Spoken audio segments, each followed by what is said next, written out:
Gilliard. I got so much motherfucking design on right now.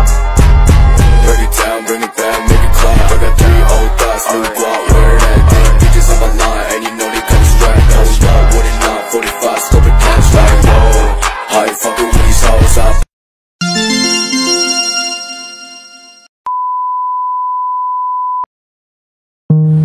Assalamualaikum warahmatullahi wabarakatuh. Halo semuanya, selamat sore semuanya. Dalam kesempatan ini kita akan membuat podcast mengenai pengaruh kemajuan iptek dengan kasus kecanduan game pada anak. Sebelumnya, izinkan kita untuk memperkenalkan diri terlebih dahulu.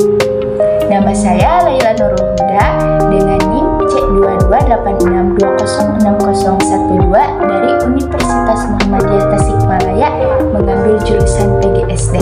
Saya di sini ditemani dengan teman saya yang mana namanya Puja Mutiara Nurlisa dengan NIM C2286206037 dari Universitas Muhammadiyah Tasikmalaya, Prodi PGSD. Lebih lanjutnya, yuk saksikan episode selanjutnya. Assalamualaikum Puja. Halo, Waalaikumsalam. Gimana kabarnya, Lai? Alhamdulillah baik. Gimana kamu? Alhamdulillah baik. Yuk kita sharing-sharing yuk. Hayu, kenapa ya? Apa sih maunya kita sharing, kan kita ini punya waktu luang gitu ya. Kita sharing-sharing yang mengangkat aja gitu tentang apa ya. Sekarang kan zaman sekarang gitu canggih gitu. Kita sharing-sharing mengenai kemajuan Teknologi ya, iptek gitu. Terus kasus-kasusnya apa, solusinya buat menangani kasus tersebut apa gitu. Nah, menurut kamu apa sih apa yang dimaksud dengan iptek itu? Kalau menurut saya itu iptek itu ilmu yang mempelajari tentang ilmu teknologi yang mencakup tentang penerimaan baru yang bersangkutan dengan perkembangan di bidang itu sendiri. Nah, jadi teknologi itu menunjukkan bahwa si bangsa itu berkembangnya dengan ilmu, pengetahuan, dan teknologi. Itu menurut saya. Kalau menurut kamu itu gimana ya teknologi sekarang itu? Kalau menurut aku mah dari iptek itu ya. Iptek itu adalah ilmu pengetahuan yang mempelajari tentang perkembangan teknologi berdasarkan ilmu pengetahuan. Dalam perkembangannya, teknologi dan ilmu pengetahuan itu berjalan beriringan untuk membentuk suatu kemajuan gitu. Jadi semakin banyak manusia dalam membutuhkan banyak hal gitu. Jadi banyak tercipta teknologi yang canggih gitu. Adapun kalau menurut Puja, apa sih tujuan dari itu sendiri gitu?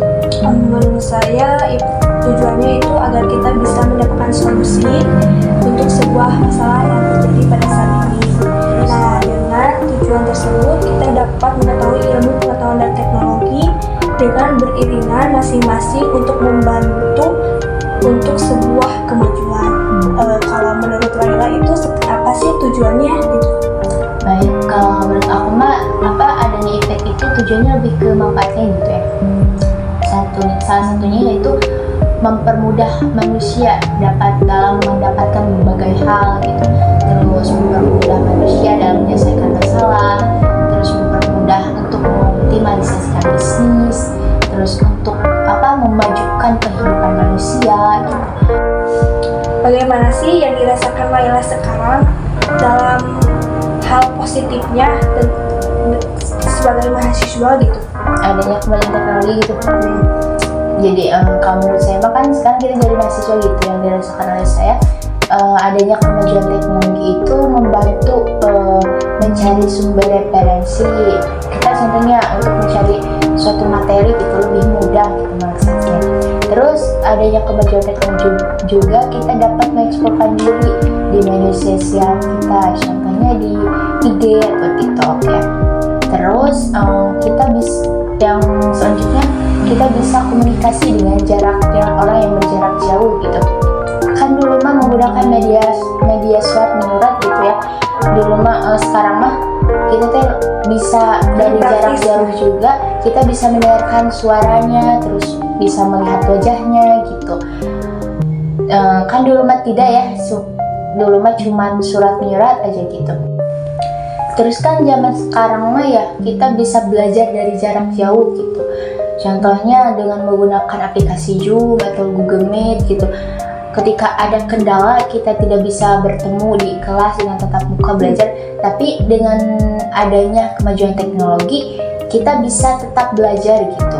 Terus yang terakhir yang saya rasakan dari dampak positifnya itu kita bisa menggunakan aplikasi yang canggih gitu. Contohnya kita bisa belanja gitu, sehingga kita tidak mengunjungi tempat tersebut, tapi kan dari melalui online gitu kita bisa belanja gitu. Jadi lebih mudah gitu. Kayak Shopee ya? Iya, kayak Shopee gitu. TikTok Shop. Iya. Kalau menurut Puja, apa sih yang dirasakan gitu dari adanya kemajuan teknologi tapi dalam hal positifnya gitu? Menurut saya itu dampak positifnya satu meningkatkan proses produksi dan layanan, dua meningkatkan rasa toleransi kepada dalam kehidupan. Nah, inti nama itu jadi kita itu mencari informasi dengan mudah gitu. Contohnya melihat dari sumber referensi maupun dari YouTube, internet. Nah, sekarang terus kan dalam segala sesuatu itu pasti ada kelebihan dan kekurangan, dan di mana ada kelebihan di situ ada kekurangan. Nah, menurut Puja, apa dampak negatif dari kemajuan iptek itu yang dirasakan sekarang gitu? Yang dirasakan sekarang yaitu malas belajar, kurangnya tidur. Kenapa bisa kurangnya tidur gitu? Karena selalu scroll TikTok. Jadi main gadget gitu. Iya. Terus kan sekarang mau banyak nanti mainan-mainan di HP gini kan. Saya kecanduan dari itu. Selanjutnya yaitu perubahan emosi tidak terkontrol. Ya, jadi lihat-lihat video gitu, jadi ke kitanya juga jadi menurunkan moral gitu. Terus selanjutnya itu gangguan pada mata. Yang saya alami itu sekarang kan saya itu pakai kacamata, jadi terlalu banyak main handphone, jadi gitulah akibatnya. Kalau menurut Laila itu dampak negatif yang dirasakan Laila itu seperti apa? Oh, kalau menurut saya Mbak ya, kan tadi saya di atas udah disebutin gitu dari adanya dampak positif, salah satunya teh mencari sumber referensi dari adanya kemajuan teknologi itu, contohnya dari Google gitu ya. Kita kan sering gitu mencari sumber referensi dari Google tersebut, tetapi kadang-kala menurut saya ada dampak negatifnya gitu yang dirasakan oleh diri saya sendiri. Jadi kita lebih banyak mencari sumber referensi dari Google gitu, dari kalau ada misalkan tugas atau apa teh langsung cari Google, langsung gitu. Jadi Copy paste ya? Iya, copy paste sih bisa bilang gitu kan. Kalau jadi lebih nurun gitu, meningkat dibandingkan membaca buku gitu kan.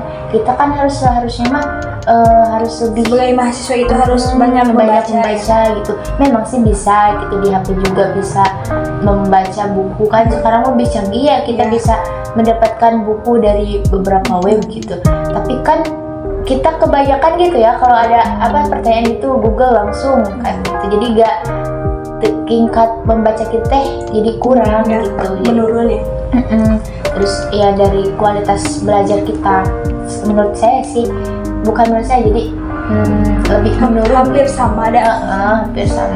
Hampir sama sih sama tadi Puja, pola tidur gitu.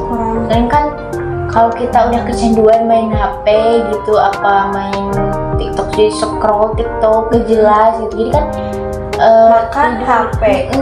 tidur HP. Jadi sekarang gitu, jadi kecanduan gitu. Bukan kecanduan sih, memang sih kita juga bisa memanfaatkan waktu tersebut, tapi susah gitu. Kurangnya mengatur waktu itu aja gitu. Terus kalau menurut Puja gitu, apa sih solusi dari biar kita tidak melakukan dampak negatif tersebut gitu, agar terhindar gitu? Kalau menurut saya itu memperbanyak mengatur waktu aja. Kan susah sekarang mah, waktu sekarang main handphone, istirahat handphone. Iya. Jadi intinya mah cukup memanajemenkan waktu aja gitu. Kalau menurut Kayla itu solusinya itu seperti apa? Ya supaya kita ya bisa terhindar dari dampak negatif yang tadi kita sebutin gitu. Kalau aku masih kita harus berusaha menggunakan gadget tersebut semanfaatnya sebaik mungkin gitu. Jadi menggunakannya itu jadi lebih banyak manfaatnya gitu. Jangan boleh scroll TikTok aja gitu, gak boleh lihat-lihat berita hoax aja gitu. Lail, kamu tahu gak? Kan kemarin aku lihat di berita-berita yang ada di TV One. Itu beritanya itu tentang seorang anak yang kecanduan game. Oh iya, aku pernah dengar sih kemarin ya. Iya benar ya. Jadi itu teh kayak kecanduan yang menyebabkan gila kan? Iya benar. Emang bagus sih kita itu tentang adanya perkembangan teknologi itu semakin membesarkan, semakin adanya perubahan zaman. Tapi kebanyakan sekarang anak-anak kecil yang anak SD itu kan mau makan harus ada HP, pulang sekolah harus punya HP, sampai ngaji pun dia itu pengen bawa HP. Gimana sih menanggapi seorang anak itu, kita itu harus apa gitu. Tapi aku mau lihat dulu gitu gimana video tentang seorang anak yang kecanduan game beritanya gitu, biar kita bisa menanggapinya gitu. Nanti kita bicarakan biar gimana ya, masa depan kita kan masih anak-anak itu kan harusnya belajar gitu. Sampai-sampai anak kecil itu anak 3 tahun pun dia itu bisa-bisanya ngelawan ngetik-ngetik gitu. Kata Ruzanul Ulum juga, kita itu sebagai orang tua kita harus bisa mempelajari, menganalisir gitu. Kenapa sekarang anak kecil juga takutnya udah merajalela banget gitu tentang kecanduan game di handphone gitu. Kita simak aja ya videonya. Ya oke. Gimana sih videonya? Bersebelasan anak di bawah umur menjalani perawatan di Rumah Sakit Jiwa Cisarua, Lembang, Kabupaten Bandung Barat. Anak-anak itu mengalami gangguan emosi dan stres karena menghabiskan banyak waktu dengan gawai.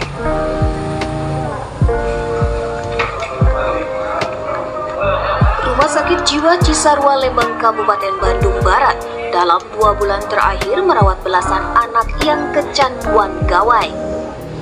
Rata-rata usia anak yang mengalami kecanduan gawai ini berkisar antara 11 hingga 15 tahun.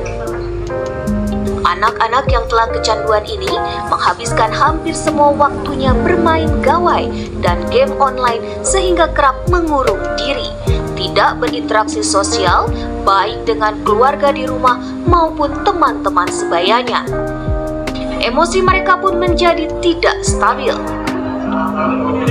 Mereka mengalami gangguan jiwa, lalu mereka juga mengalami adiksi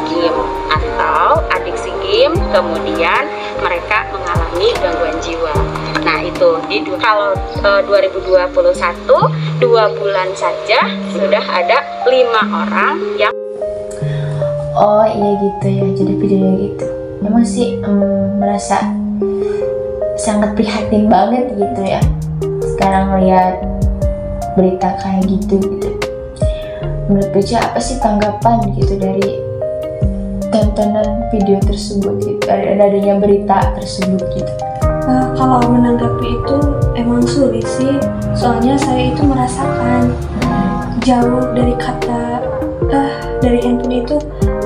Pokoknya mau apa-apa itu handphone, jadi susah banget sih. Kecanduan gitu ya? Iya, sampai-sampai kan sekarang mah baca buku dikit-dikit tidur, 2 jam tidur. Kan kalau handphone beberapa jam juga kuat gitu ya? Iya benar banget itu, susah banget pokoknya mah gitu.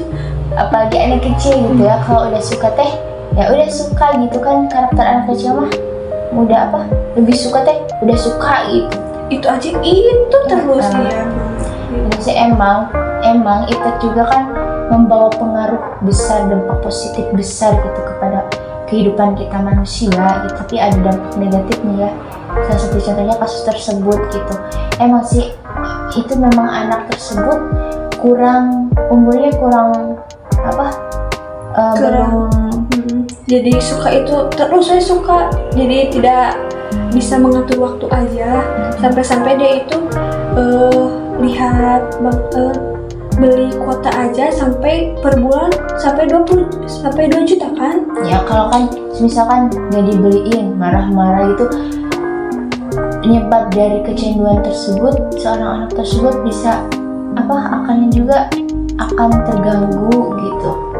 Intinya mah kalau kita selaku mahasiswa atau seorang orang tua gitu, kita harus bisa mendidik dia gitu. Jangan sampai gara-gara dia marah, si orang tuanya itu menganiaya, jadi kasihan gitu sama si anak itu. Jangan sampai begitu. Kita itu sebagai mahasiswa harus bisa mendidik, terus selaku orang tua juga harus bisa menyeimbangi dia gitu, dimana waktu tidur, waktu makan, waktu main handphone gitu. Jadi kita itu selaku saya juga gitu, keinginan pun pengen seperti itu, manajemenkan waktu. Kalau menurut saya mah solusi yang tepat gitu untuk anak yang sudah kecanduan game gitu, jadi adanya dari faktor orang tua menurut saya. Jadi tergantung orang tua bagaimana itunya. Ini kan kita seperti misalnya kita sudah jadi orang tua gitu, kita harus mengatur waktu jadwalnya, gimana dia main HP, terus waktu belajar gitu. Jadi harus seimbang, harus tadi kayak Puja gitu, yang kayak Puja. Intinya mah kita harus tetap mengawasi, mendampingi gitu sebagai orang tua yang baik dan benar gitu. Terus kita harus jadi mendorong anak untuk lebih kepada hal yang baik gitu. Contohnya memasukkan anak ke pengajian gitu kan, jadi mengurangi penggunaan gadget kayak gitu. Terus kalau lebih baik mah anak tersebut kalau di bawah umur mah lebih baik tidak boleh diperkenalkan dulu HP. Memang sih ada dampak positifnya juga kalau anak tersebut bisa kenal dengan HP dengan cara belajar, kan kita bisa mengajarkan terhadap anak dari HP juga bisa kan kayak gitu. Tapi kita tidak boleh, kita harus tahu gitu bagaimana cara memanfaatkan HP untuk anak tersebut gitu, apakah itu baik ataukah benar. Terus kalau memang sudah dia mengerti tentang game gitu, kita harus membatasi gitu, jadi kayak menasehatinya gitu. Kalau jadi gak boleh berlebihan gitu. Memang ada waktunya, kalau ada waktu main ya main, waktu belajar gitu. Terus kalau menasehatinya kita gak boleh jadi keras gitu kan, anak mah lemah lembut kayak gitu kan, kasih sayang gitu. Jadi kan ke anaknya juga enak gitu. Udah aja ya. Tapi sih lebih baiknya kita harus membaca-baca sumber yang lebih akurat gitu untuk menghadapi masalah tersebut. Memang sih kemajuan teknologi bersama memang banyak pengaruh baiknya gitu bagi kita sebagai manusia gitu. Tetapi ada dampak negatifnya juga bagi orang yang salah menggunakannya. Contohnya kita Kita belajar banget. Tapi kita harus semangat lagi ya, motivasi untuk belajar. Kita pokoknya harus bisa manajemenkan waktu dari kita gitu. Oke, baik, terima kasih ya Puja. Iya. See you next time guys. Sekian dari tanggapan yang kita tentang kemajuan iptek ya. Mohon maaf bila ada kesalahan, karena kesalahan datangnya dari diri kita sendiri ya. Yang kebenaran itu datangnya dari Allah Subhanahu wa Ta'ala. Terima kasih yang sudah menonton. Semoga ada manfaatnya khususnya bagi kita dan umumnya untuk para penonton semuanya. Sekian, wassalamualaikum warahmatullahi wabarakatuh. Sampai jumpa di lain episode. Yuk, see you next time.